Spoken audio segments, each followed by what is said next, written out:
Et c'est maintenant l'heure de Crime Story, les rendez-vous d'Alfred Hitchcock racontés par Serge Sauillon. Aujourd'hui, l'amant énigmatique de Jerry Hopkins.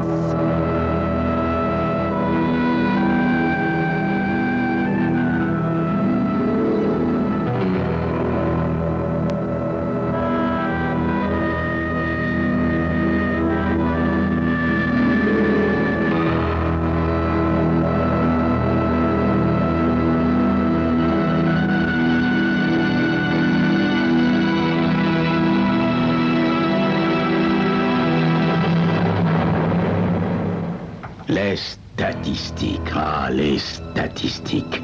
On vous les sert à tous les logiciels et à toutes les sauces aujourd'hui, les statistiques. D'accord, dans certains cas, elles sont utiles, les statistiques. J'irai pas jusqu'à le nier, non. Tout ce que je veux dire, c'est qu'il faut pas exagérer. Elles n'expliquent pas tout, les statistiques. Surtout pour ce qui est de ma partie, le crime. Tenez par exemple, l'affaire Alicia Bennett. Mon jeune lieutenant, David Terrence, un jeune gars brillant, mais dont les dents du fond baignaient dans les statistiques, n'a pu s'empêcher de dire sur le lieu du crime, statistiquement, le mot magique était lancé. Moi, j'ai rien dit, je me suis contenté d'attendre. Alicia Bennett, une femme seule et ordinaire, après avoir vécu 36 années apparemment ordinaires, elles aussi, est retrouvée morte dans son petit appartement au 2e étage d'un immeuble ordinaire. Sauvagement battue et tuée à coups de couteau. C'est le gardien de l'immeuble qui l'a découverte.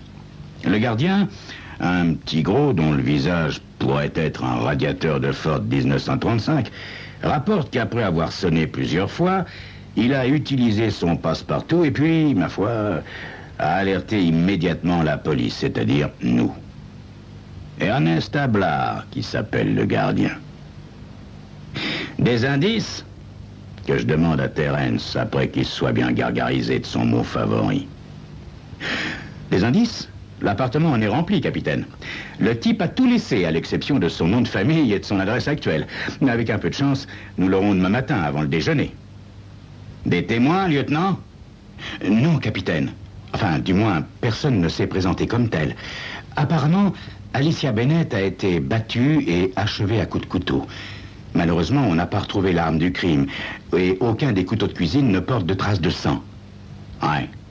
On les fera quand même examiner par le labo. Bon, alors, ce meurtrier.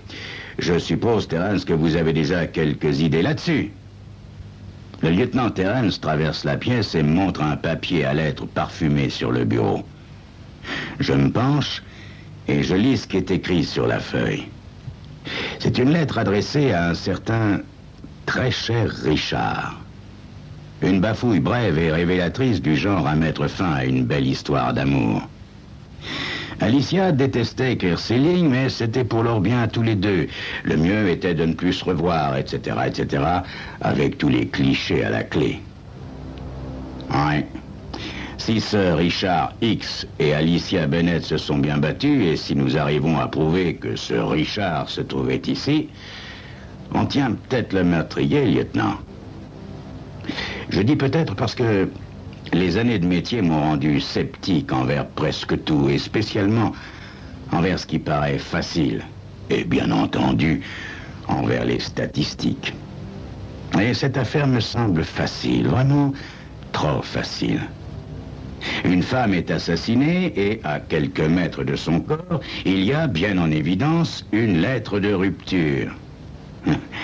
Peu de crimes sont aussi simples, même si en général, ils ne sont pas aussi compliqués que ceux qu'on montre à la télé. Disons que c'est entre les deux, n'est-ce pas?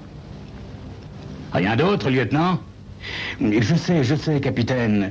Je devrais pas sauter sur des conclusions aussi hâtives. N'empêche que, statistiquement, mon coup d'œil l'interrompt. Même s'ils ne se sont pas disputés, je peux affirmer qu'ils étaient drôlement intimes. Ah bon? Oui, comme je viens de vous le dire, capitaine, le type a tout laissé ici, sauf son nom de famille et son adresse. Tenez, suivez-moi, capitaine. Nous entrons dans une petite salle de bain assortie au papier à lettres, rose et parfumée. De l'angle du pouce, Terrence ouvre l'armoire à pharmacie et me montre une bouteille d'aftershave à côté d'un flacon de vernis à ongles. Puis, sur une autre tablette, un rasoir, des lames, du savon à barbe. Sur le lavabo, 2 gobelets et 2 brosses à dents. Je sais que certaines femmes se rasent les jambes, mais de là à les frictionner avec de l'aftershave... Dans la chambre à coucher, sous un des oreillers du lit, il y a un pyjama d'homme plié. Dans la commode, 5 paires de chaussettes et quelques caleçons. Sur la table de nuit, une boîte de cigares entamée. Sur quoi nous retournons au living room. Tout est calme, ordonné, tranquille, tout nie la sauvagerie des dernières heures. Pour un peu, on croirait que ce meurtre est le fruit de l'imagination. Bien. Que savez-vous de cette Alicia Bennett, Terence? Avez-vous eu l'occasion de parler à des locataires de l'immeuble? Terence hoche la tête comme un môme pris en faute. Non, capitaine. Ils sont tous à leur travail, enfin, ils sont tous absents. J'ai seulement eu l'occasion de parler au gardien. Mais ouais, c'est lui qui a découvert le corps, je sais. Et alors? Eh bien, capitaine, le gardien prétend qu'Alicia Bennett était une locataire irréprochable. Elle payait son loyer chaque premier du mois, elle ne recevait jamais personne, ne faisait jamais de raffut, 36 ans, assez jolie. Elle travaillait dans une compagnie d'assurance. À part ça, il ne sait pas grand-chose. Disons, elle était polie, mais réservée. Ouais. Pour moi, cette affaire coule de source, capitaine. Oui, ben justement, mon petit Terence. Justement, c'est ce qui me gêne. Elle est trop visible et trop tentante, la source. C'est quand même curieux qu'une jeune femme assez jolie ne reçoive jamais personne. Vous trouvez pas? Bah, vous savez, capitaine, c'est un grand immeuble et le gardien ne passe pas sa vie à la porte de l'ascenseur.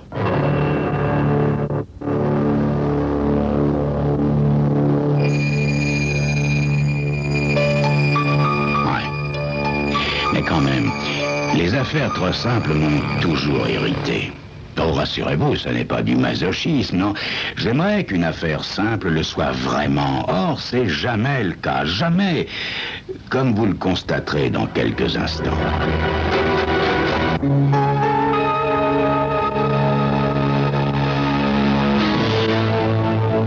Si je le laissais faire, Terence, il lâcherait tous les ordinateurs de l'État sur la piste d'un certain Richard X. Dur. Très dur, même pour tous les ordinateurs de l'État, n'est-ce pas? Ne condamnez pas ce Richard bille en tête, Terence. Il s'agit peut-être d'un intrus, de quelqu'un qui soit entré de force. Ah, pas évident, capitaine. Alicia Bennett avait installé une chaîne de sécurité à sa porte. Le gardien m'a juré ses grands dieux qu'elle ne l'enlevait jamais avant d'être sûre de l'identité de son visiteur. Allons, Terence, mon petit Terence. Il y a toujours une première fois. D'accord, capitaine. D'autre part, ça nous laisse les livreurs et le gardien. Les gars du labo vont pas tarder. Quand nous aurons les empreintes du type, on y verra plus clair. Là-dessus, je m'en vais, laissant enfin Terence s'amuser avec toutes les statistiques de la création. Pour lui, la plupart des meurtres répondent à des modèles, et celui-ci au modèle de la rupture entre amants. Le lendemain, à 8 heures, je ne peux m'empêcher de sourire quand je le vois entrer dans mon bureau avec le regard d'un setter irlandais à l'ouverture de la chasse. « Salut, Terence, asseyez-vous. Je pense que vous allez être surpris, dis-je en lui tendant le rapport du labo. Et Terence est effectivement surpris. « Il n'y a pas d'autres empreintes, capitaine? » « Non, mon petit Terence. Tous les objets portent les empreintes d'Alicia Bennett, même les objets masculins. Je regrette, lieutenant. Bien entendu, il y a d'autres empreintes. Les vôtres et celles du gardien. Ben, c'est normal, hein. Le gardien a ouvert la porte d'entrée lorsqu'il a découvert le corps. Quant à vous, vous n'avez pas été assez attentif avec l'armoire à pharmacie, me semble-t-il. Terence ouvre la bouche pour dire quelque chose, mais je lève la main et je poursuis. Le fait essentiel est qu'il n'y a aucune empreinte étrangère sur les affaires de l'homme. Mais ça n'a pas de sens, capitaine, murmure Terence en hochant la tête. Le fait est que ça n'a pas de sens, lieutenant. Passons les faits en revue une nouvelle fois, voulez-vous? Nous trouvons les affaires d'un homme dans l'appartement d'une femme. Nous sommes en droit de supposer qu'il y venait régulièrement, d'accord? D'accord, capitaine. Mais nous ne découvrons aucune empreinte de qui que ce soit, à l'exception de celle de la victime. Ce qui signifie l'une des trois choses suivantes. Ou Alicia Bennett nettoyait toutes les affaires du type après chaque visite, ou le type les nettoyait lui-même, ou bien il n'y a pas de type du tout. Votre avis, lieutenant? Le fait de passer son temps à nettoyer une bouteille d'aftershave et du savon à barbe n'a pas non plus de sens, capitaine. D'autre part, si le type avait voulu se couvrir, il aurait emporté ses affaires, et surtout la lettre. Alors, lieutenant, ça revient à dire qu'aucun homme n'a jamais existé. Vous êtes d'accord là-dessus? Je suis surtout franchement troublé, capitaine. Ouais. Et on le serait à moins, mon petit Terence. Maintenant, souvenez-vous toujours de ce que je vais vous dire, mon petit Terence. On n'a jamais fini d'être étonné avec les femmes. Jamais. En ce qui me concerne, j'ai connu une femme semblable à Alicia Bennett. Considérons les choses sous un autre angle. Admettons qu'elle n'ait jamais effacé les empreintes, que l'homme n'ait jamais existé. Que reste-t-il? Hein? Capitaine, les objets et les vêtements de l'homme. Parfait, Terence. Ça colle. Voyez-vous, il y a bien eu un homme, mais il se trouvait dans la tête de la victime. C'était son rêve, son fantasme, sa chimère, appelez ça comme vous voudrez. J'ai eu une tante comme elle autrefois. Cette tante n'a jamais eu d'homme dans sa vie, mais vous auriez cru que c'était la femme la plus avertie qui fût.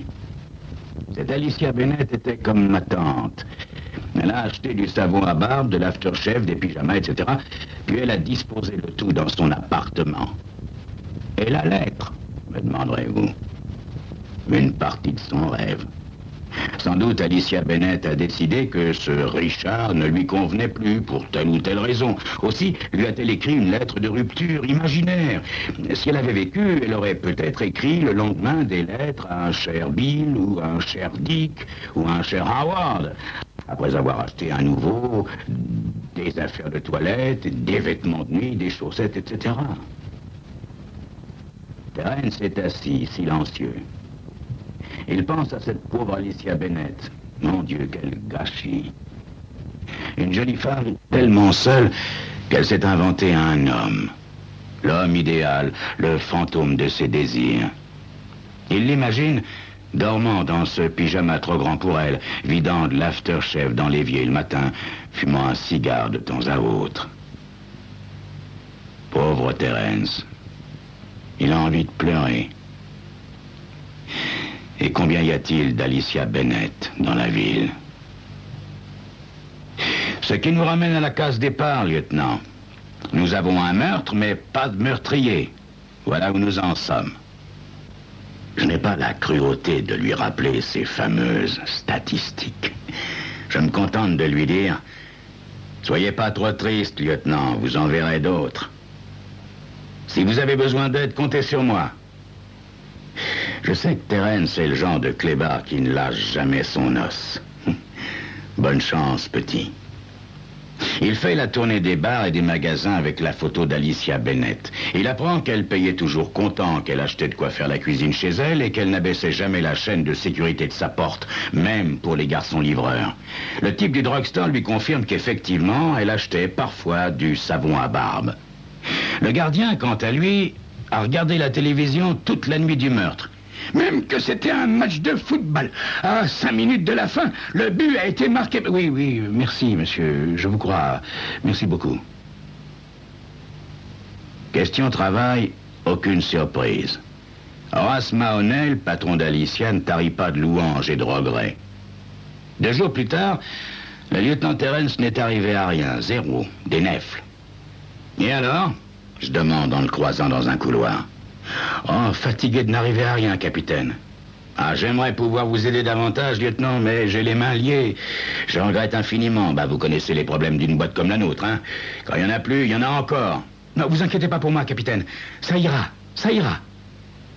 Et curieusement, je le crois. Courageusement, il se replonge dans le rapport du labo. Un seul fait tangible, les empreintes. Il y a les siennes, celle de la victime et celle du gardien. Le gardien qui a découvert le corps et qui connaissait si bien le match de foot de la veille.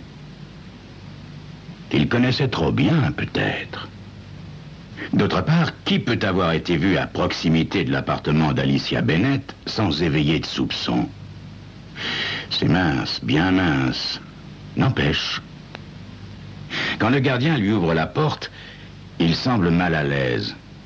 Excusez-moi de vous déranger, monsieur Ablard, mais j'aimerais préciser certains détails. Mais bien sûr, je vous écoute, lieutenant. Est-ce que je peux entrer? Mais de quel droit, lieutenant, me poser les questions ici, comme la dernière fois, hein? Tout dans l'attitude du vieil homme pousse Terence à commettre une infraction assez grave. Entrer de force chez quelqu'un sans mandat. Qui tout double. Excusez-moi, monsieur, dit Terence en poussant le gardien pour entrer dans la loge. 1 heure plus tard, le gardien est arrêté pour meurtre. En effet, la première chose que Terence vit en entrant dans la loge du gardien est une grande photo de la victime épinglée au mur. Jouant sur son avantage, Terence n'a guère de difficulté à faire craquer le vieux type. Je l'aimais, lieutenant, vous comprenez, je l'aimais. Elle et moi vivions seuls, chacun de son côté. Il y a 6 semaines environ, je me suis introduit chez elle. C'était plus fort que moi. Alors, j'ai vu les cigares, les pyjamas, les chaussettes, le savon à barbe, le rasoir. Moi, n'est-ce pas, un homme de mon âge, pas beau, pas riche. Jamais elle n'aurait voulu de moi. Alors, je me suis dit que si je ne pouvais pas l'avoir, personne d'autre ne l'aurait jamais. Jamais, lieutenant. Jamais.